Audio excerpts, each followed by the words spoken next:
Welcome back, students. We were doing the chapter in history chapter, the Indus Valley civilization. I have told you that the civilization had two areas. Town planning was a very main feature, and there we had two areas, that is the upper area and the lower town. So the upper town was called the citadel, where you had the great bath, the granary, and the assembly hall.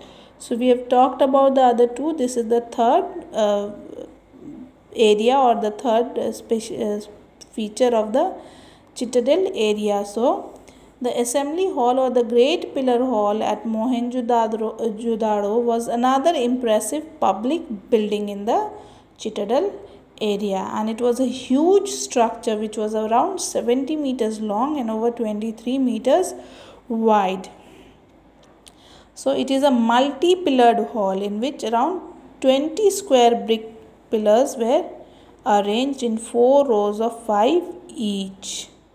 So these walls of the hall were very thick and made of burnt or baked bricks, and it was basically used for meetings or collective prayers or religious significance for the people of the royal family or the royal people.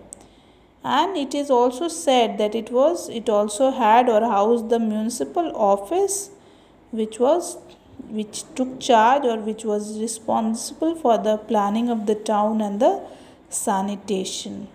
So then we come to the lower town. So earlier we have talked about the upper town, that is the citadel area, and now lower town, which is the residential buildings. So what were the speciality of the lower town? So these residential buildings of the common people were found in the lower area. So this was basically royal, and this was for the common people. So large blocks of 1 or 2 story houses were built alongside the streets. You can see the picture here, okay? Alongside the street, here the houses are built, and they were of 1 or 2 stories.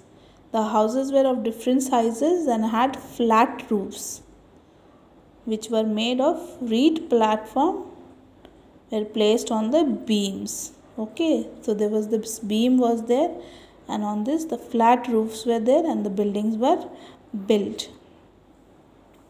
A solid staircase having narrow and high steps was used to reach the another floor. Fine quality of baked bricks were used, which I have told you earlier also, that the quality of this was bricks were of good quality. They used good quality bricks, and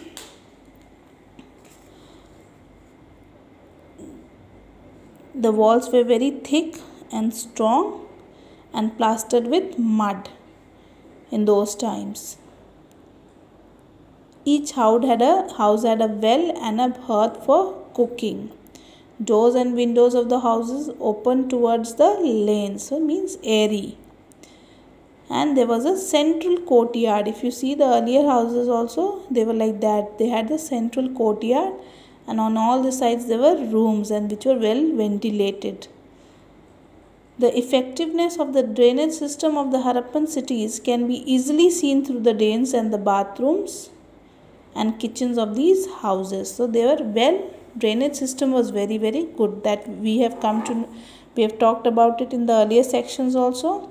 The kitchen was well constructed, sinks were there, the flow of water was good, and whatever the drain, it would drain out in the drain opened in the streets, and there were underground drains of the streets. There was a separate platform in the kitchen to keep the utensils. So everything was very, very planned. All this tell us that it was a planned city. Everything was very, very planned. 2 or more bathrooms were attached with rooms which had tight bricks made platforms that slanted towards one corner. Water from the bathroom's drains flowed towards the lavatory, which was situated near the outer wall. Some houses even had toilets, which were the first in the world. So cleanliness was definitely a very important obvious factor of the Indus Valley people, because they took care of the drainage system, toilets, cleanliness. The cities were planned, the quality of the brick was good, the drainage system was very nice. Thus, there was staircase, there was the proper outlet of dirty water. So everything was very, very planned and nice. Then we come to the drainage system. So the system of sewerage and drainage that were developed and used in cities throughout the Indus region were far more advanced than those of in many areas of Pakistan and India today. There were two types of drains alongside lanes and streets. Smaller drains consisted of loosely placed bricks of different sizes which were covered with stone slabs. And there were bigger drains, two types of drains. So one was smaller and the other was bigger drains which were made of stone bricks. Of the small drains could be easily removed at the time of cleaning. So sanitation was an important point we have heard. So cleaning was of the drain was also very, very important. Inspection could be done at regular intervals, and through these holes, bigger drains, they could also do the cleaning. All these provisions for maintaining cleanliness showed their great concern for health and sanitation. So I stop till here. More in the next video. Thank you.